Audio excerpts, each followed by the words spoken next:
Asad Gauss Shaikh हा 7 ते 8 वर्षाच्या मुलाने त्याच्या डोक्यावरून चाक गेला, तो जाग्यावर मृत्यू झालेला आहे।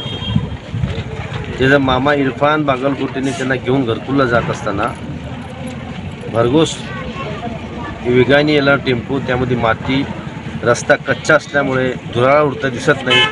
टेम्पोवाला सुद्धा सावकाश चालवायची गरज आहे। एवढे खड्डे असताना जोरात चालला, त्या धक्का लागला म्हणून ते खाली कोसळला।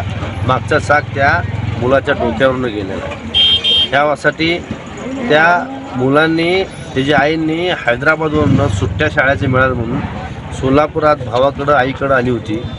पण आता मामाने त्यांना नातेवाईकांना भेटण्यासाठी घरकुलला जात असताना हे अपघात घडलेला आहे। अतिशय दुर्घटना घडलेली आहे। त्याच्या आईला 3 मुलं आहेत, त्यातला हा मुलगा आहे। अतिशय दुःखाचा डोंगर आमच्या कोसळलेला आहे। योग्य ते कारवाई त्या टेम्पोवर व्हायला पाहिजे। मला तर असं वाटतं टेम्पोचे कागजपत्र आता अचानक बीच में आया, गाड़ी के पीछे से धक्का लगा, वो एक गिरा नीचे, उसके ऊपर से चाक पे गई, छाती पर से जाके। कहाँ जा रहे थे तुम? घरकुल को। कहाँ से?